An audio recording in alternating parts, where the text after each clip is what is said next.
Thanks for Great to be here. Thank good you. to see you. Why don't we grab these? Grab the mic. Thank you. Oh, yeah.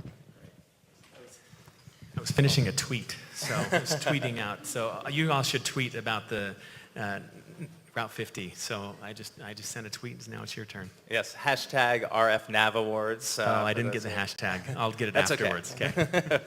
So retweet Mayor McAdams or do your own. So let's start with a little bit about yourself and how you got involved in politics and became mayor of Salt Lake County. Yeah, absolutely. So I actually started as an intern when I was at the University of Utah here, interned with Representative Arendt many years ago, and then went away to law school in New York City and then moved back. And when I came back, I was working for the mayor of Salt Lake City doing intergovernmental affairs, and just really fell in love with government and working in government. And it was at that time that there was an opportunity to run for the state senate. And I ran for the state senate in 2009 and was elected and served a term there. And really loved working at the state level as well, but found that I had a passion for local government. And so it was when the opportunity came up to run for county mayor in 2012, I ran and was elected.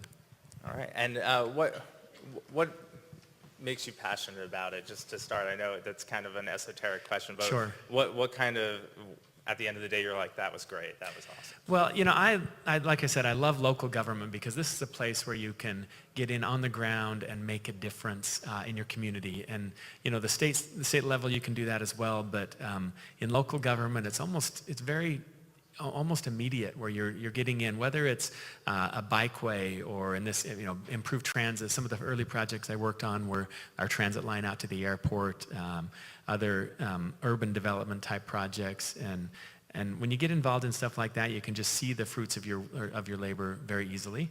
The local government level as well, the thing that I like, so I'm a Democrat in Utah. Utah's a very conservative state, and I happen to come from the other party. So one of the things that I found at the local level is relationships matter more, and the ideas matter more than a party. So we're able to forge consensus and really get stuff done. Very cool. So speaking of consensus, we just talked a bit about environmental issues. One of the things I want to talk to you a little bit about is the Mountain Accord, which I know you were integral in being a part of and building consensus around. Could you talk a little bit? I'll leave it to you to describe it, because it's going to end up like my inversion discussion there, where I'm trying to tell people who know better than myself. So why don't I Sure. So Mountain Accord, to give the setting, we have the Wasatch Mountains here, beautiful view that you can see out here from the window of the central Wasatch. The water for half of the population of Salt Lake County comes from these Wasatch. So all of Salt Lake City, with the population of roughly 180,000, but dating really back to statehood, that Salt Lake City has provided water for much of the Salt Lake Valley. So over 500,000 people drink the water that comes from the snowmelt out of these mountains. It's also an incredible part of our economy, with the ski resorts and tourism in these mountains is a driving force of prosperity in the Salt Lake Valley. And these two things often compete: development pressures on the canyons and the desire to conserve and preserve it in its natural state, for many reasons, but foremost, I think, being preserving the quality of our water. So there's a natural tension that's existed for decades, and usually that tension is in the form of litigation. Certainly elections are fought over pro-development, pro-conservation, but many millions are spent on litigation trying to resolve the disputes in this canyon. So, and one of the things that makes these canyons a challenge is the stakeholders who have decision-making authority over the canyons are a multiplicity of stakeholders. So it's the Forest Service. The largest landowner of the canyons is the Forest Service. Second largest is Salt Lake City Public Utilities, who owns the watershed. So they both have decision-making authority. Salt Lake County has land use authority. There's, of course, private property rights. The roads in the canyons are state Department of Transportation roads. The canyons really traverse, so numerous cities are at the base of each canyon, so they have input, and then various counties. So it's a complex thing. And we said, rather than making our decisions by litigation and really having a haphazard approach to resolving problems, we should come together and have try and find consensus, bring together environmental groups and canyons residents and ski resorts and the Forest Service and our Department of Transportation, try and forge a consensus. So that was the promise of Mountain Accord, and we spent about 3 years working through, gathering data, sifting through data to forge a guiding document that might map the future of how we preserve our the economic vitality of the Wasatch Brings, but also preserve our watershed and the natural state up there. And so after almost 3 years of conversations, we did come to a guiding document, the Accord that we signed. The governor, myself, many mayors, all signed this accord laying out this vision. And we have seen a lot of the contention. It was after really thousands of volunteers, hundreds of hours, dozens and dozens of public meetings that were soliciting input from the public. We came up with this guiding approach to how to move forward with our canyons, and now we're moving into implementing that. So, you had county, municipal, utility, federal with U.S. Forest Service, engaging all those parties and the public. How did you find that? Obviously, it was a complex process, but were people enthusiastic for this process? Was there a strong sticking point? How did that come together, and how did the public receive it? Yeah, so we're trying to bring together people to forge a consensus who have been in some cases, bitter enemies for decades, and there was absolute lack of trust among the parties, and bringing them together and sitting in the room. And so enthusiasm is one word for it, but another word, it was a lot of distrust and a lot of, we got to be here because we know if we're not in the room, then they're going to gain an advantage. So it was over time that I think trust was started to build, that people could see that what constituency A really wanted wasn't necessarily incompatible with constituency B, that we could find some win-wins, that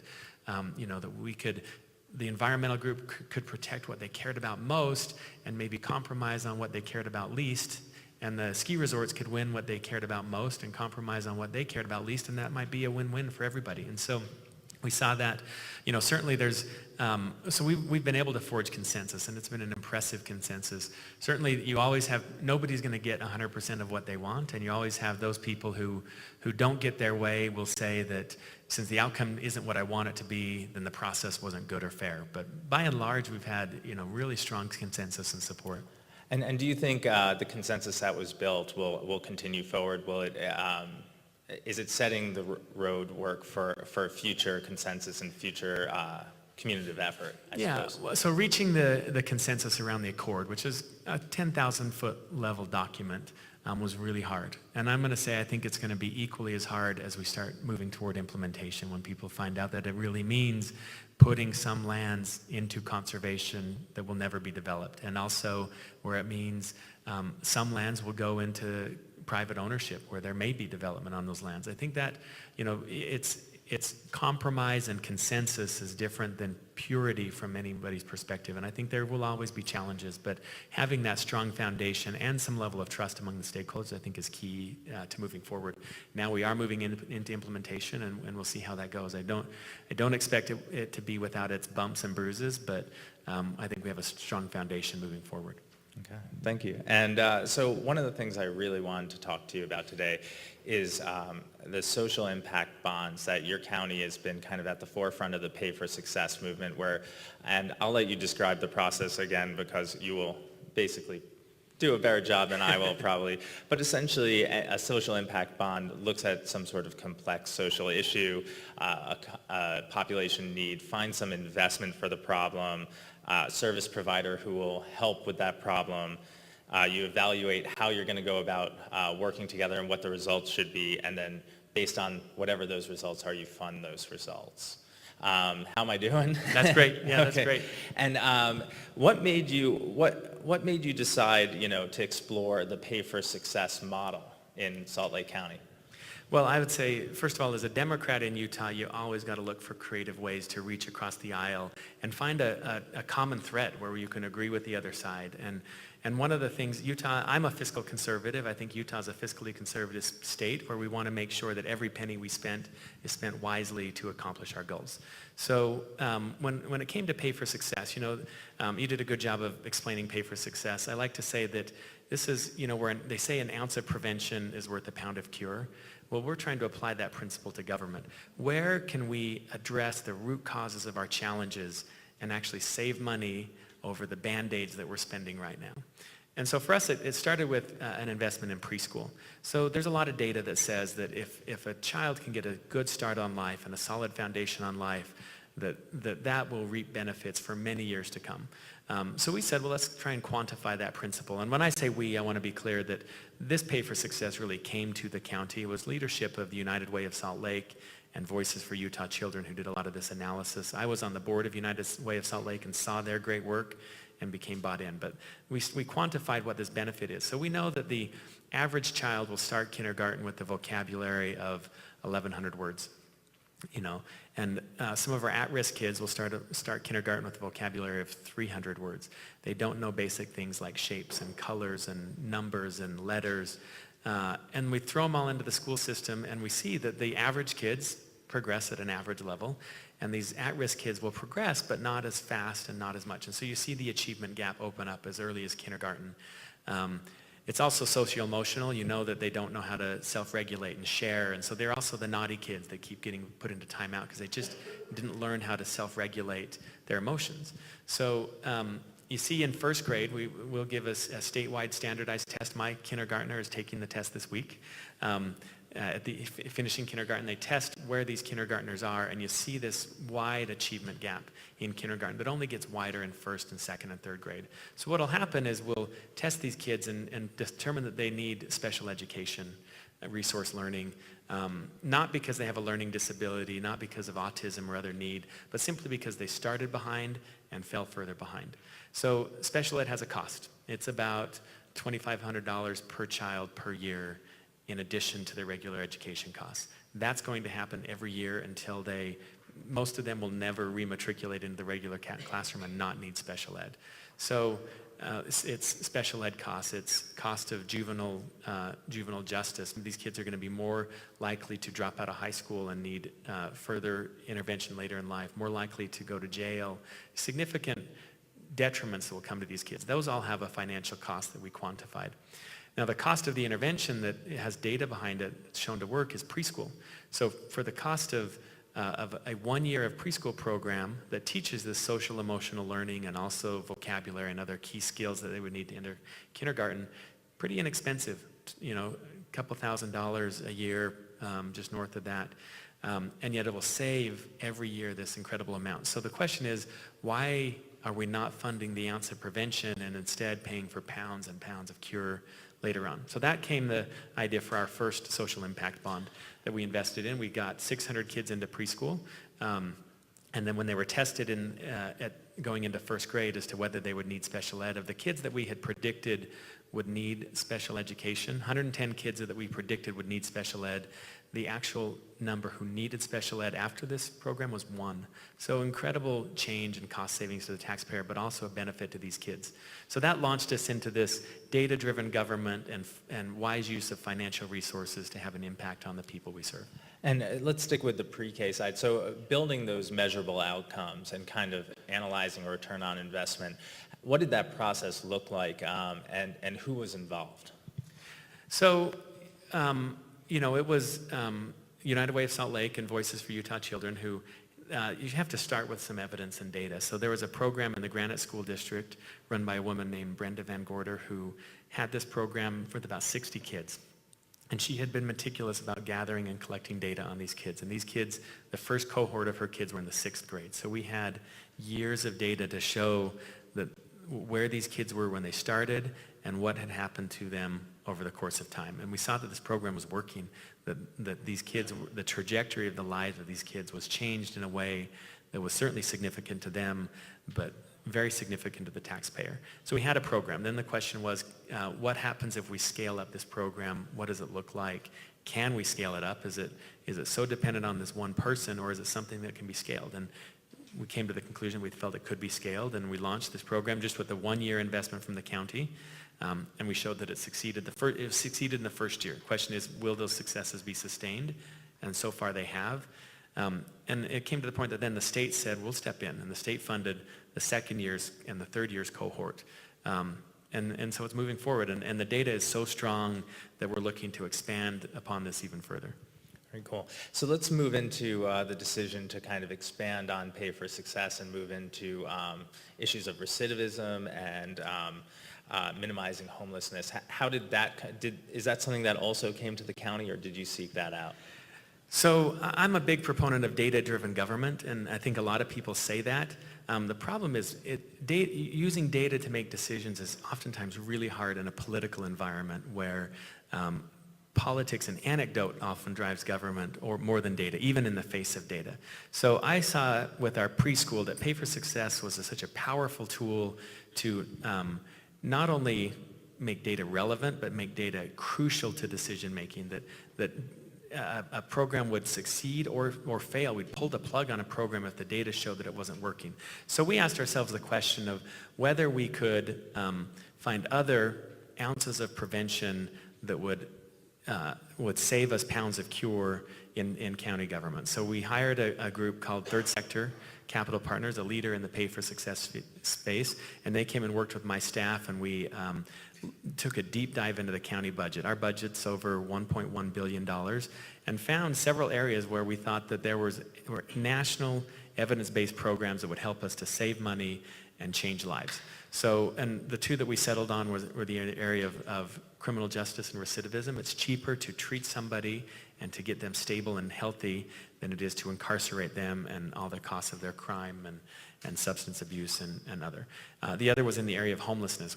As we were diving deep into the data, we saw a population of homelessness. We found that almost a third of the people who are in our homeless services system will spend on average 3 months each year in the Salt Lake County Jail. So a revolving door between jail and homeless services, and every time someone goes through that revolving door, it's incredibly expensive to the taxpayer.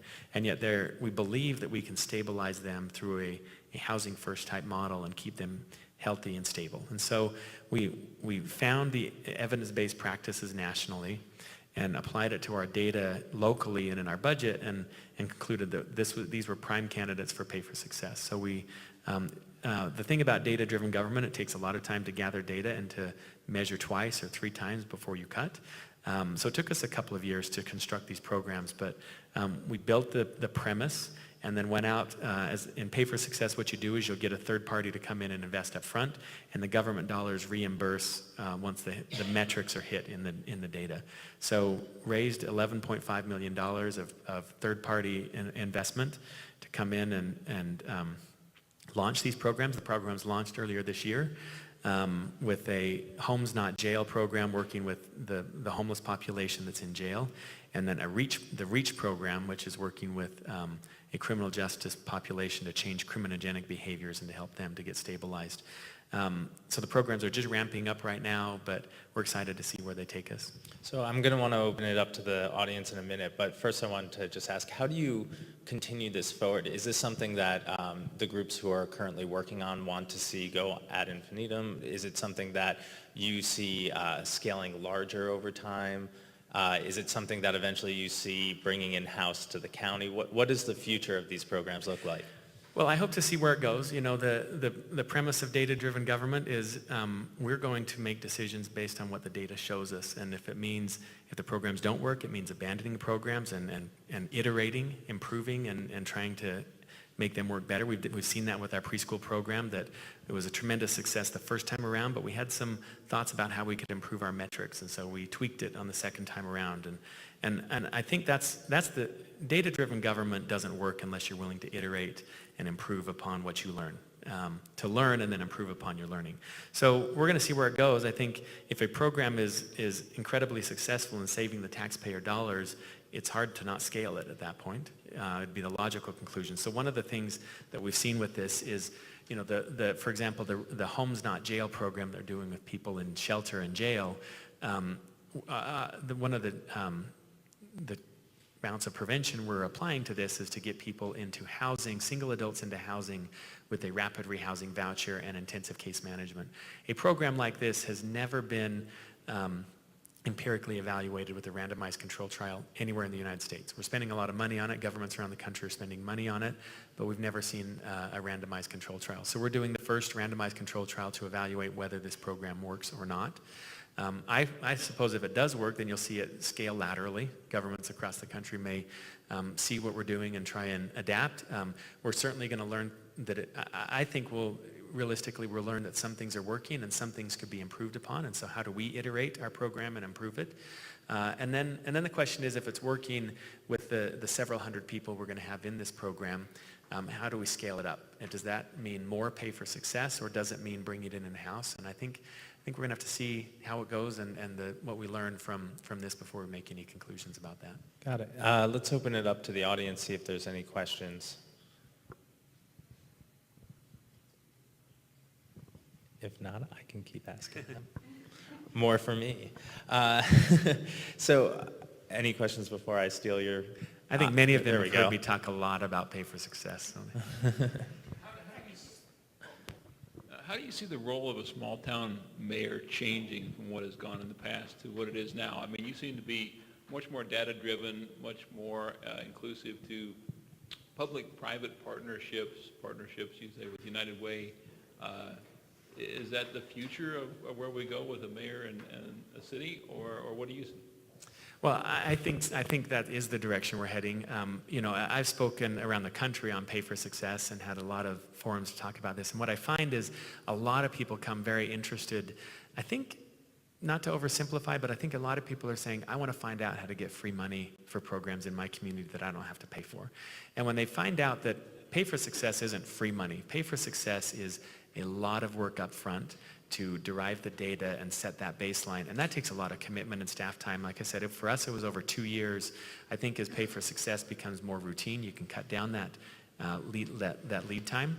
But it takes a lot of work to build a data-driven program. And sometimes you just want, some political leaders may just want that flash in the pan, a quick solution, and to lead out on that. Data-driven government takes a lot of time. Pay for Success takes a lot of time. So a lot of people will lose interest when they find out that it's not free money. It's actually money you have to work really hard for. And then when you get it, you have to pay it back.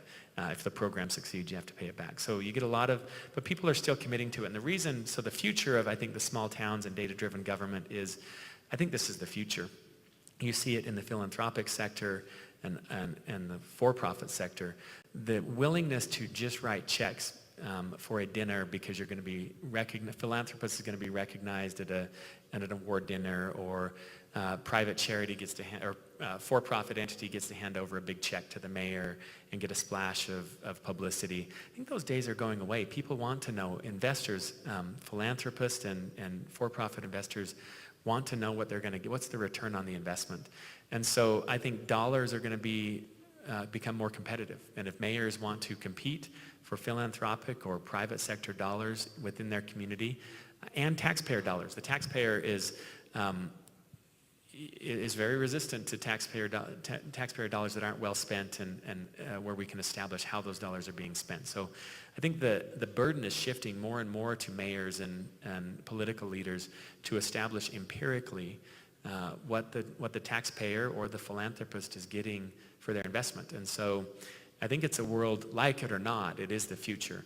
And if mayors don't learn to compete in that world and to have data-driven solutions to their challenges, they'll be voted out of office by their constituents, or they won't receive investments from philanthropists and other supporters in their programs. So I think it is the future. Those who figure it out first and how to do it best are the ones that are going to benefit, and those who don't will be brushed aside, and new people will be elected. Do we have time for one more? Oh, okay. Anyone else with a question from the audience? All right. Well, let me ask you one real quick. What's the citizen reaction been to the Pay for Success program? Obviously, it's extremely complex. It's not like a one-sentence pitch. So the education of that, and also how the reaction to the programs. I think the citizen input has been mixed, is probably fair to say. I think the complexities of Pay for Success, it takes time for people to understand that. And to understand the difference, at the beginning, when we launch one program under a Pay for Success model, and you launch another program that's not data-driven or evidence-based, I think to the average newspaper reader, they look the same. So I think over time, they're going to see the difference of programs that work and improve and have an empirical impact. We're going to be able to show that because of this investment, we changed the trajectory of this many lives and these many dollars were saved. I think that there will be, as I was saying earlier, I think there will be a new standard of accountability that public officials will be held to. I think right now there are people who are saying, why don't we just go in and do what, we know what works. And, I've heard other elected officials say, I've been in elected office for 5 years. I know how to do recidivism. I know what programs work. And I would say respectfully, the people who know how these programs work are PhDs at the university, and elected officials. What we're elected to do is express values of a community, not to be social scientists. And so the value of our community is we want to change the trajectory of homelessness and criminal justice, where people are healthy in our community, not warehoused in shelters and jail. That's a value statement. That doesn't make me a social scientist. And so I think people are starting to get that, but it's going to take time. And hopefully with this experience we've had, the preschool initiative was a good one, and I think changed hearts and minds. We saw preschool was opposed at the state legislature. We took the social impact bond to the legislature first, that voted it down. Then the county jumped in and did it. And then after people started to see what the potential was of this, we saw legislature come back and affirmatively start funding preschool in later years. And so I think you'll see the same thing happen with criminal justice reform and homelessness, when people see that it not only can we help people in our community to live better lives, but we can make sure that tax dollars are better spent while we do it. All right. Well, thank you, Mayor McAdams. This is a great conversation, something we'll be exploring more. Appreciate it. Thank you. Thanks, guys.